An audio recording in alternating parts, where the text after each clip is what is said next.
Hi, everybody. Welcome to the December 9th, 2016 edition of Colorado Inside Out Postgame, a special web exclusive production here on Channel 12. I'm your host, Dominic Yazzuti. Thanks for joining us.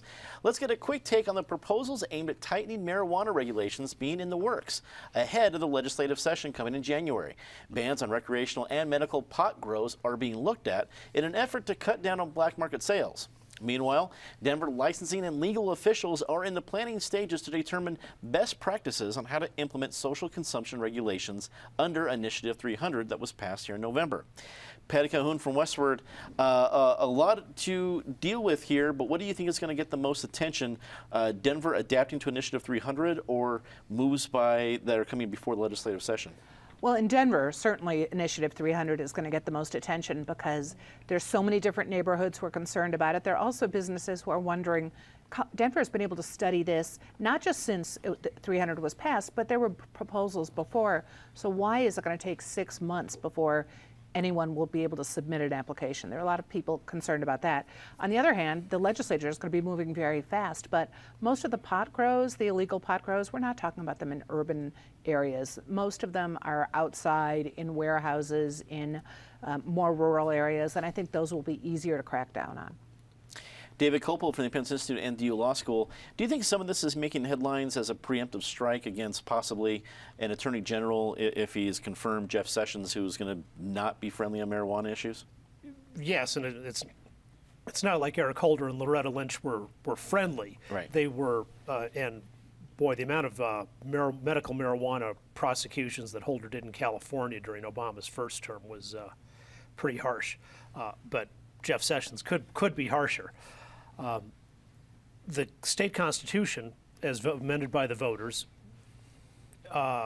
guarantees the right to grow your own up to certain quantities. I think it's a dozen plants.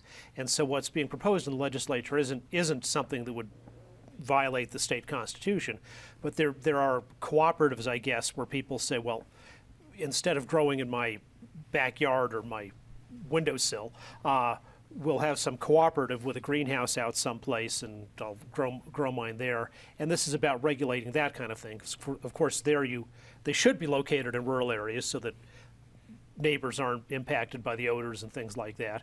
But they also, at least allegedly, have been a source for illegal exporting. And it's important for Colorado, as it exercises its state's rights on this issue, to also be respectful of the rights of other states that don't want Colorado marijuana coming into there. And this isn't an issue of, somebody went on a ski vacation and brought back a little for themselves, to use in St. Louis. We're talking about, in some cases, major exporting operations, so it's proper for the legislature to be concerned about that. Eric Sonne, political analyst. It seems yet again the eyes of the nation are looking to Colorado of how you're going to handle this. And we did it with recreational marijuana first, and it seems we're the first. Denver is the first city to try to use some more social use. How are we going to act under the national microscope yet again? Well, it has definitely become part of our brand, a key part of the Colorado brand these days. I think the real story is the one you posed to David. The one that I'm paying attention to is there are so many stories of interest around the Trump and the incoming Trump administration. But for Colorado in particular, I think this question of what President Trump and Attorney General Sessions, assuming he makes it through the Senate, which I believe he will, are going to do about marijuana, not just in Colorado, but now in many other states, including California, where recreational use just passed in the last election, how they are going to treat that. And I think that is unknown. Yes, Loretta Lynch and Eric Holder, at least in the latter Obama years, they didn't endorse this, but they sort of turned a blind eye to it and just said we have more important matters for the federal government to focus on. With respect to the Denver ordinance and the implementation of that, again, being surrounded by lawyers on both before and after me, and we'll leave this piece to them, but my understanding is state law, I think out of Amendment 64, talks about that you can't consume, quote, openly and publicly. So I don't know how you're going to square the circle with Initiative 300 and that prohibition, and I will be curious to see how that circle is squared. Speaking of the second lawyer on the panel today, we have Penfield Tate, attorney with QTech Rock, also a longtime state lawmaker. What do you think we're going to see from the legislative session this year? With the majorities are still the same, meaning that there's still a split House and Senate, but new people at the head. So maybe we'll see something different. We'll see something different, but what we'll see is an organized mess for a number of reasons.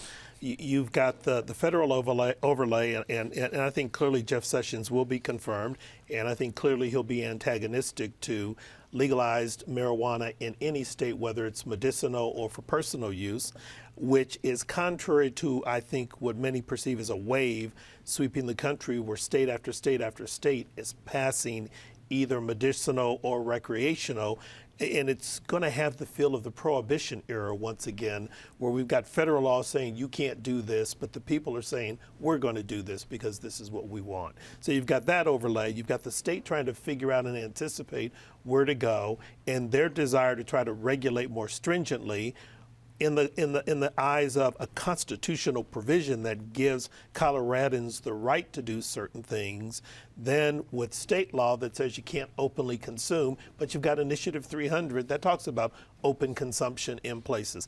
It's a mess. And so the legislature is really going to be challenged, and don't be surprised if nothing gets done, because you may have a force in the Senate that is so vehemently opposed to just the concept that they kill all of this unless it's extreme legislation, and then a force in the House that's going to say, well, you know, it's the will of the people, it's in the Constitution, we just want to put some guardrails around this, and they won't be willing to go far enough to appease the Senate. And the governor, I don't think, can do this one by executive order. And I don't think the President of the United States can either. So it's going to be an interesting session. Let's all stay tuned. Let's stay tuned indeed. That is all the time we have for Colorado Inside Out postgame this week. Leave us a comment. Tell us what you think. For everyone here at CPT12.org, I'm Dominic Dezzutti. Thanks for watching.